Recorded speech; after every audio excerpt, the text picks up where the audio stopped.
to me, I'm still serving. I mean, like you are. I mean, there's something about being in the military. I mean, I come from a military family. My dad was a Marine. Well, is a Marine. He's 92. But, you know, I feel we're called to serve. I feel really good that I feel now that as I move toward the twilight of my career, if I can give anything to our PIOs, if I can help them, I think I've done something.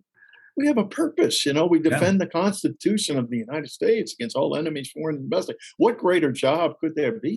Hey guys, this week we have a phenomenal episode with Dr. Joe.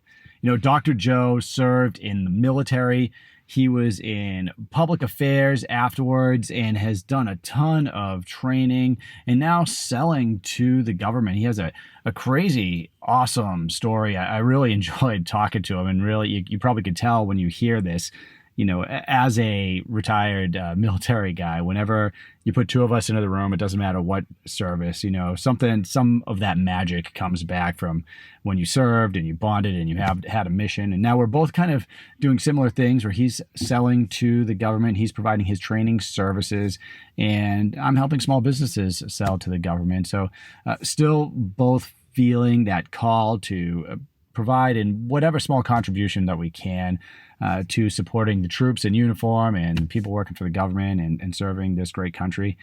Again, you are going to love what Joe has to say, and it's also going to offer you a fresh perspective on selling to the government, right? So depending on what you sell, there's a lot of different ways that you are going to get involved in selling. You're going to hear some of the strategies that he uses, how important relationships are in what he does, and why he now can be picky about what he takes, right? So when you're good and people want you to do work for them, then you can have the ability to drive the price that you want and to pick and choose what you want to do. So again, strap in. This is going to be a great episode. Remember to head to dodcontract.com if you're looking for any help selling to the U.S. military or other federal government agencies. All right, now on to Dr. Joe.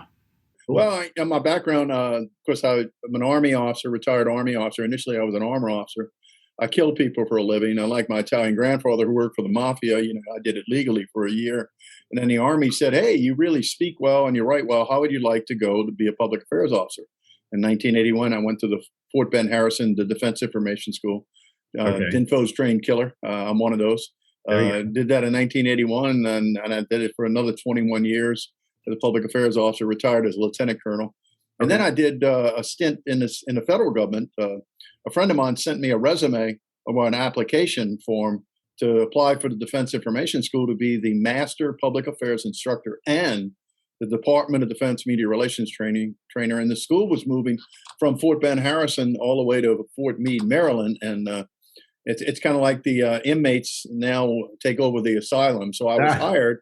It took 15 interviews to get me on board. It was a grueling process, but it was a wonderful experience for 9 years. The school stood up at Fort Meade, the Defense Information School. I'm sure your listeners know that it trains all public affairs officers, enlisted and civilians and allies currently friendly with the United States in public affairs skills and training. Also photography and videography. Okay. And they actually might not be aware. So we have a lot of small businesses that are selling, maybe have some initial sales or selling for the first time. Maybe you could talk a little bit about what a public affairs officer is in the military. Sure. To me, a public affairs officer is three stools. That's what I was taught in 1981. It's still the same. We do community relations, advising and counseling, strategy and tactics. We do media relations, strategy and tactics.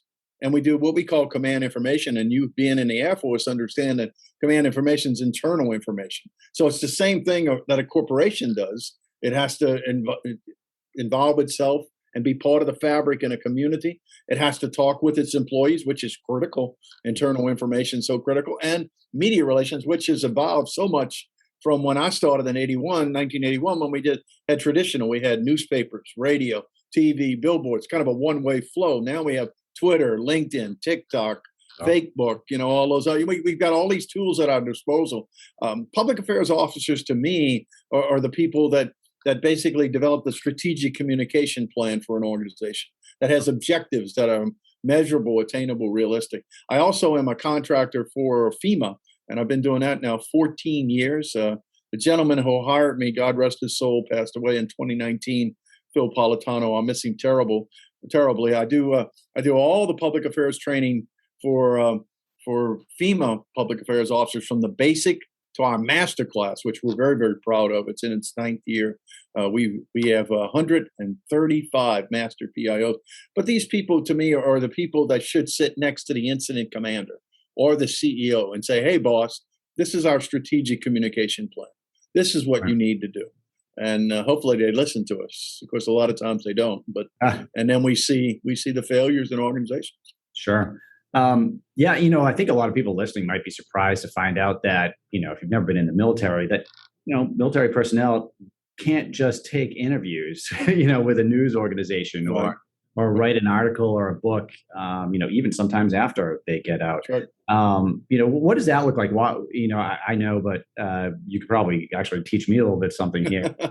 So what does the public affairs officer, because I would always have to talk with them first before I gave an interview or something, as an active duty guy, what does that look like? How are you kind of shaping that for, that outside, outside narrative? Well, to me, having been a public affairs officer for 21 years, you're the commander's representative. The commander is basically the person who runs their public affairs program. All we do is administer it. And you know as well as I know, Rick, that I was on the command staff. So I was special staff to the commander. I reported directly to the commander. Right. And that's where CEOs and organizations, you should have your public relations person right there at the policy table with you. And we fought for that. And you're right. I mean, if you're going to do an interview, we're going to work with you and say, okay, Rick, let's train you. Let's make sure you're ready. You're the subject matter expert. I know 2 organizations that I've done training with over the years. One is the United States Coast Guard. And they, unlike any other service other than the Marine Corps, and I'm the son of a Marine, so I know how to talk Marine. I got it. My dad's 92. He's a Korean War veteran. And again, the Coast Guard trains everybody in media relations from the lowest rank to the commandant. And their policy is a little bit different than ours. And I think the Air Force, the Army, the Navy need to adopt that policy. The Marines have adopted it. If it's your job, you can speak about it. If you know about it, you can speak about it. However, we do say at the end, make sure you talk to your public affairs officer before you do that, so we know you're talking. So again, it's critical. That's a much more open policy than at least I experienced. No, you're right. I may delete this little side note from the podcast, or I don't know, maybe I'll leave it. But this is how I found out about the public affairs department. So when I joined in '99 the Air Force, so I joined as an officer. I went through officer training school, and then my next stop was flight school. Right, so I got reached out. NBC in the city we were in reached out to me and said they were doing a show called Bachelors in Uniform. So I was 24, and had a flight suit with no wings on it yet because I hadn't even got my wings. I'm like, can you just come on in uniform? And I went down there, and I was full on like Goodwill Hunting Boston, and I still remember coming into the flight squadron and talking to my flight training officer and telling him he's like, hey, what'd you guys do? I'm like, well, I just gave an interview with NBC. He's like, what? I went in uniform, and I could see there was a flight commander and assistant flight commander. The assistant flight commander was Navy. We were a joint school. And as I went on telling the story and the amazing BS that came out of my mouth, the Navy guy's smile was just, he could barely contain himself. And the Air Force major was just hands in his hands, about to explode, couldn't believe what had just happened. Needless to say, I was told not to do interviews. They pulled it. How did they come out? Did they air it? No, they our public affairs department called NBC and was basically like, hey, because I wasn't the only one. And hey, you can't. First of all, you can't do this. We aren't going to approve it, and we are in charge of improving. So you have to go something like this. So it never made the light of day. Although shucks, your moment of fame, your 15-second of fame. I know. But it seems like a really interesting career, interesting job, and obviously you've what you're doing now that you're out of the military still ties into that. Yes. Maybe we could talk a little bit about, hey, so, because you progressed from being, lieutenant colonel to, and I do have a couple of questions because, working with FEMA and the Coast Guard, you mentioned as a contractor, do you mean your business has a contract with those agencies, or you are like a government contractor, like a GS or a a contractor you go into work every day? And No, under FEMA, they advertise courses, and FEMA they don't have the instructors, so they reach out to a cadre. You have to be certified by them to become an instructor. So I went through the program. Phil Politano accepted me and registered me as a contractor, as a registered, valid, credentialed instructor. You have to go through that program, and I did that 14 years ago. And then they do bids, so there's a bidding period that goes for like six. The window is going to open up again in November, and then it'll be for the courses in 2023, and they'll list them. I'm qualified to teach the basic PIO course, the advanced public affairs course, and the master's. And then just recently, I got a dream come true. I had two dreams when I left the military. One, I wanted to be a White House press secretary, and that'll never happen. But secondly, because I wrote my dissertation on James Haggerty, Eisenhower's press secretary, who's the greatest press secretary ever and still is, but that's a different story. And the second one I wanted to be not only a FEMA and contract instructor, I wanted to be an executive academy instructor. At Emergency Management Institute in Emmitsburg, it is the creme de la creme of Emergency Management Institute. It trains all the incident commanders, like we saw, and I hate to say this, all these terrible active shootings we have, an incident commander comes in. Those are the people I wanted to train. And last year, I got selected. So I guess now, and so I'm already on that contract. But for the FEMA public affairs ones, you have to bid. You have to send in a bid. There's a form, how much you can bid on. And I always push the envelope. I mean, because I think I'm worth a little bit more than what they, but I get a lot of them. It looks like I'm locked in on the master one. I'm the lead instructor for that one. And the executive academy folks, when they hired me, the person who hired me, Dr. Kelly Garrett, said, as far as I'm concerned, because I'm 68, he says, as far as I'm concerned, as long as you got breath in your body, you're going to teach here. So that's what, So, but the other one is a process where you actually bid, but you have to become a certified instructor. You have to go through the process. So, but it's not day to day. It's a long way of answering your question. Courses are anywhere from 4 days to 5 days, and you have to say and you bid on that. Sometimes I don't get it. I gotcha. No, it's interesting. There's so many different opportunities within the government, across industries. And I mean, we were just talking, I was on a podcast the other day. We were talking about just kind of things that people wouldn't normally assume or associate with, like military spending, right? Like we were looking at things like, speaking of social media, Facebook Live training, Tai Chi instructors, yoga. I mean, it really runs the gambit. And with yours, with training, is something that a lot of people do in different areas.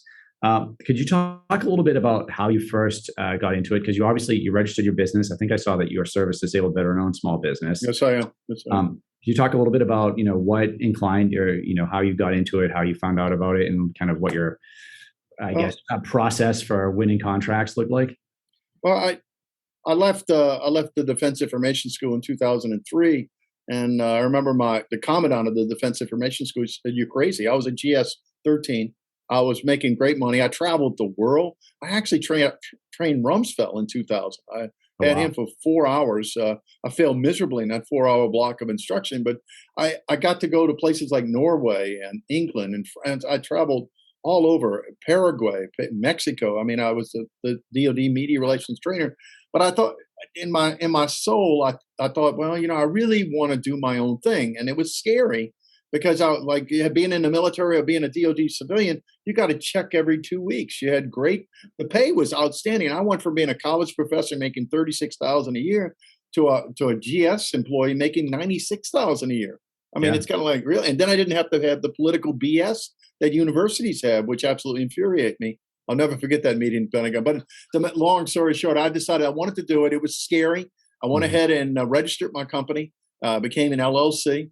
And I told my clients I have to have so many months that I can't work with you. I think there was some sort of clause or something. Right. And after that was up, my God, they started lining up. So a lot of those clients I still have almost 19 years later.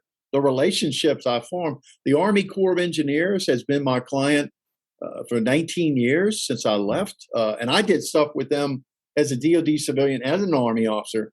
And matter of fact, I've got one in Alaska. I'm on a contract for another 5 years. I'm thinking, I'll be 73. You sure you want me to say, yeah, but it's cold in Anchorage. So I tell them I'll go in May. So to answer your question, I did the LLC. It was scary initially. I'll be very honest, because if I don't work, I don't have money. I mean, it became, I'd saved a lot, but then it started and it just exploded. I think the big key to me is a relationship. Yeah. I think I've built this relationship with them that they know what they're getting. And again, I give them everything I can. But that's a long-winded way to answer it. I think an LLC is important. And then I got the $1 million insurance that I pay for. Mm-hmm. Not that I'm not in a business that, what, you fall down and stick a pin in your eye or something. I don't know, but I mean, I just want to cover my personal assets that they can only do so much. So.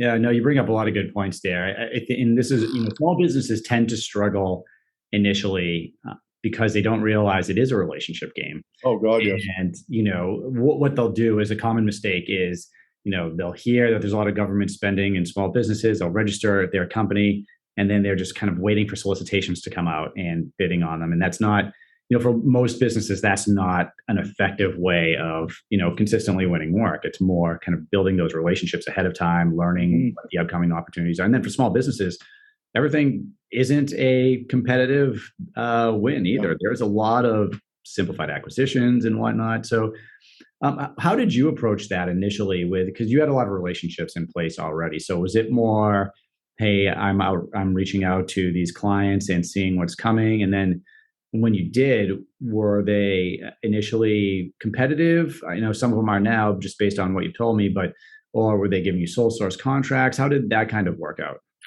I think I got a combination of what you talked about. I'd had relationships with people and the government, they can write a sole source contract. Trahan and Associates is the one we won, and this is the skills he has. I did a lot of work in Canada, which I still do, and even the Canadian government, when you cross the border, when I went into St. John's the first time, I had to have a letter from St. John's Airport that I had a skill that a Canadian vendor does not have. Oh. I mean, and they brought me in a room. I thought I'm getting interrogated. Who are you? And I thank God I had this letter because I guess the government wants to make sure, and rightly so, they want to make sure their own people get those contracts rather than bringing somebody from another country. Sure. The sole source is there. The other thing, too, I was beaten out by some contracts, too. I remember there was a lieutenant that I taught at Dinfos that left Dinfos the same time I left, and he was in contact with me for 2 years. He went to Anchor, Turkey. He was an Air Force public affairs officer, became a captain, and he was so impressed with the way I taught. So he wrote this contract for me, basically. So I applied. And now Turkey, I'd never been to Turkey. I don't know if you've been to Turkey. So, I mean, I looked at the flight and everything. I mean, it was pretty expensive for me to fly over there, no less make some money. So I put in my bid, and this company in Virginia who has 100 to 200 former military public affairs folks beat me out by $100. They underbid me by $100. Just to win. And I called the contracting officer because I'm, like you said, I'm a disabled American veteran, a small business, and supposedly there's a set aside. And he said, well, you lost. That's what he told me. I said, oh, really? So this was a very large firm that could, they've got much more power and resources than me. But sole source contract, I've done that. I've also bid, open bids with people as well. Sometimes you lose. It's just, it's good to talk about that too, because, I often will say that I knew what company I wanted to hire before a solicitation ever went out. Almost always true. But a lot of people just listen to that piece and interpret that as, well, I knew this was all rigged. Well, it's not rigged because I didn't always get to hire the company that I wanted to when I was an acquisitions officer, So I might know that I want to hire Dr. Joe. You might help me write that solicitation and put all the requirements in. But often I was not the one reviewing the proposals. Like a lot of times you have a team, you have contracting officers, and it's very regulated. And if that's not written, sometimes it's price is the answer. Sometimes there's a requirement in there that just wasn't hit hard enough by a small business or a company, and maybe they just assumed they had it and they lose. So, you can absolutely lose during that proposal process. But of course, you're much more likely to win if you wrote the solicitation with the CEO. Well, and you're right. I mean, I had this, thought I had the contract in Nashville Corps for a long time, and I did it for like 5 or 6 years. And then all of a sudden, a new contracting officer came in. And matter of fact, when I talked to him, honestly, he pretty much told me, well, you better get your pins ready. You're going to have to redo this. I mean, I didn't get it. Okay. And of course, the public affairs officer was kind of upset because he was used to having me come there. So they brought in some other people. But when they brought in 3 years of other people who were, and PAO said, they didn't deliver the product. Yeah. So he went back to the contractor. I'm sorry. I need Dr. Joe. Yeah. Our people aren't being trained.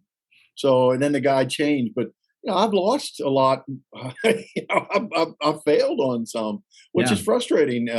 Because now at my age, I don't worry anymore because FEMA keeps me pretty employed. And then I get solicitations from people. I don't even advertise anymore because I've reached a point. I mean, I get Social Security, I get my Army paycheck, and, I'm fine. Yeah. So, but when I was getting started, it would frustrate me because I was used to a certain lifestyle, and then all of a sudden I'm not getting the money. So for anybody going in small business, you need some sort of reserve. To me, and I taught myself from 2003, I would pay myself, I would invest my own money, I would put aside a certain amount, and I'd put the rest in there. I mean, that's what I did. I mean, it's good. It's really good advice. And I mean, it's nice having, being in a position you're in, right? If you have a military retirement, if you have Social Security, if you have other streams of income coming in, then that can offset, some of the fluctuation in, selling to the government. What a lot of small businesses do is they will start with their commercial sales and then start slowly expanding into government. One question I had for you is: are you involved with commercial sales at all? Do you sell to other businesses or? Oh yeah. I do corporations. I get calls. Matter of fact, while we were on the phone, while we were on the call, I've had 3 people contact me. We want a proposal from you, and I'm being very selective because I've got a granddaughter I want to goof off with. I mean, I got quality, and I'm being real restrictive. I hate to say, and sometimes I give a price that's even higher now because something. Why? I mean, I don't need. If they tell me no, I'm okay with that. I mean, it's just next week I'm going to Dallas. And next week I'm going to Florida to work for the Corps. They contacted me out of the blue, and they want me to do this next week. And I said, well, it's going to cost this. They said, okay. They just sold contract. I'm flying in on the 1st of November to West Palm Beach, doing the training on the 2nd, flying out on the 3rd. Plane ticket was unbelievably high. They said, that's fine. This is how much we got, which is much more. But, to me, it becomes a point. It's really scary as an entrepreneur. I mean, commercial sales, I charge more. I mean, if you're a major corporation like Coca-Cola or Delta or something like, I'm going to charge you my top fee. Sure. I do cut the rate for the government. I cut it for the national government. I cut it for the state, county, city. I mean, I just feel that I should. If I do nonprofits, I charge like a small honorarium and travel. Right. That's all. I mean, I don't know. But if you're a major Fortune 500 company, I'm sorry, you get my full rate. I'm to me. And then, look, that's in line with. It's not with every kind of, well, I'll call it industry that sells to the government, but a lot of businesses selling to the government will have a GSA schedule, and they have their published GSA rates. And that's what they use for the government, right? But then when it's going to maybe a subcontractor or or just regular commercial sales, those GSA rates do not apply, right? That's right. That's something else interesting, and maybe you have or have not experienced this, but with training, and I've seen this with one-off trainings where, hey, we just need you to come in for a week and teach X, you know what I mean? But a lot of times what will happen is a small business will build their travel costs into their pricing for the bid. Do you ever get to do that, or is that usually? Well, the Corps gives me one rate, and do like what I'm doing the first weekend in November, and they said, here's the amount, which covers quite nicely my my travel and also a fee that's a good fee. Now with FEMA, we've been discussing this. There's a one fee when you bid on it. You can only go higher. Well, the top is $3,500, which isn't a lot of money. Yeah. And I'm usually going to have to fly someplace. They were just in state of Washington in August. I couldn't go, but by the time you flew out there, by the time you stayed in a hotel, food, rental car, and all of, you know what the travel costs are. It eats up your profit. You might walk away with $500. I mean, which is hardly. So we as contractors have been pushing FEMA to say you got to raise this because it's been that level for a long time, and so that includes your fee plus travel. Now, if you teach it at Emmitsburg at the Emergency Management Institute in Emmitsburg, Maryland, on the border of Pennsylvania and Maryland, then you get free lodging. So again, that's taught. Well, it's not the greatest, but it's at least you have your own bathroom. I mean, so you know, it's not your bed. It's but and they don't pay for your travel. The meals are discounted, but they're still high. But so to answer your question, as some people say, okay, I want you give me the full amount, and I bid the full amount, include my travel. And then some people say they break it out by what's your professional fee and what's your travel expenses. So I've done both. Yeah, every acquisition shop is a little bit different. So it can certainly, you just kind of got to pivot to what they want, what the flavor of the day is, And one thing, Rick, before you go on that one, and you know as well as I do, every place has a per diem rate. Of course, when you work like Anchorage, Alaska, the per diem's pretty high. So I try to stay within, I guess because of my old military ways, I try to, and being a government employee, I mean, we can only get, and you know this, you only get so much per diem rate. Of course, that's why people go to McDonald's and big meals, they try to make up that per diem. But like Anchorage is a high per diem rate. Washington, D.C., I mean, you know the places that are. So a lot of times if it's with the federal government, I try to stay within that per diem rate for hotels. I do the best I can. Sometimes I don't do it. Sometimes I do. So no, that's it, man. You're throwing out a lot of gold here that we haven't talked about on the podcast. You just reminded me of a small business I worked with that, again, it was with the training and the way we built their travel into that. Because, a lot of small businesses will say, well, how do I come up with the pricing information?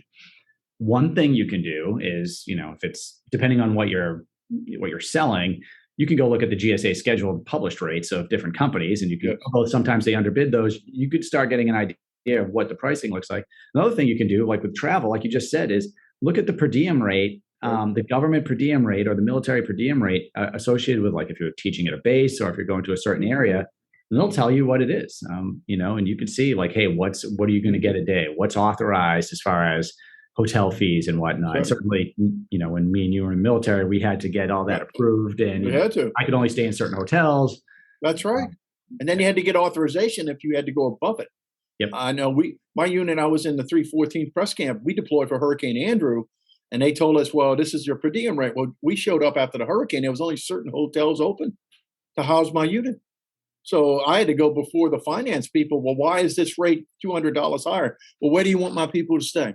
Yeah. We don't have tents. This place just went through a hurricane. This hotel's operational. Well, it's $200 a night. So what?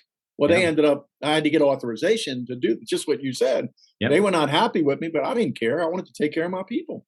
Exactly. That's what I said, hey, you want us here? We'll just pack our bags and leave. We're here to help deal with this and help the people doing this after this hurricane. Yeah, no, I mean, again, that's a good point as well. I mean, we would, same thing. Typically, if we were going to a base, we would first shoot for the base hotel. And granted, the Air Force hotels. Oh, man. Yeah, baby. Whenever they say you training on an Air Force base, I go, yeah, I'll stay in their hotel. That's a 5-star hotel. Absolutely. If I'm going to MacDill in Tampa, I mean, I'm right on the ocean right there. That's a vacation for me and my wife. But man, that's a nice place. Oh, it really is. It really is. But if that hotel, if the base hotel isn't there, we would just get a letter saying, hey, we don't have any occupancy.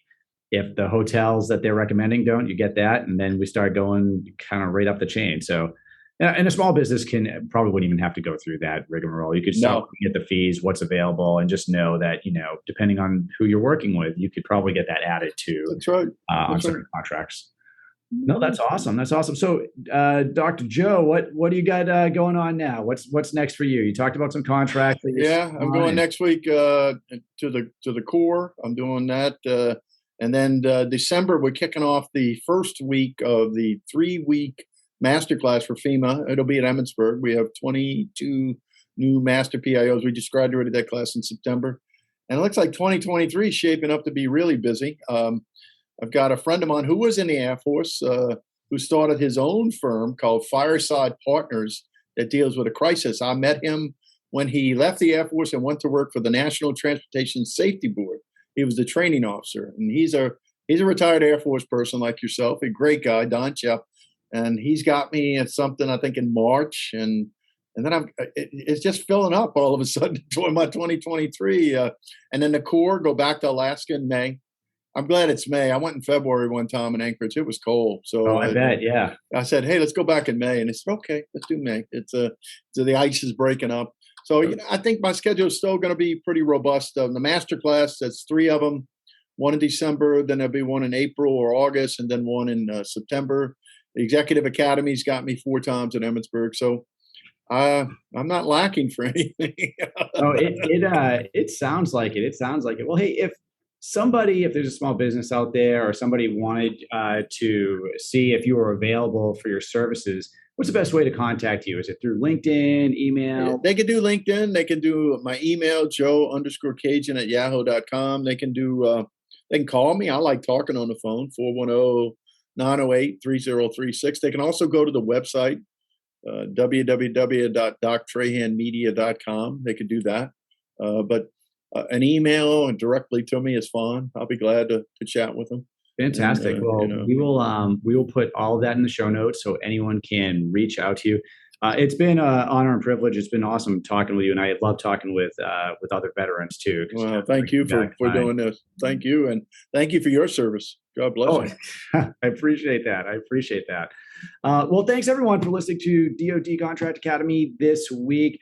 We had a great conversation with Dr. Joe. Everything's going to be in the show notes. Remember, if you want help selling to the U.S. government or the U.S. military, go to dodcontract.com. There we have a lot of different programs you can register for. And we're going to be opening up enrollments in a couple of weeks. So we will see you then.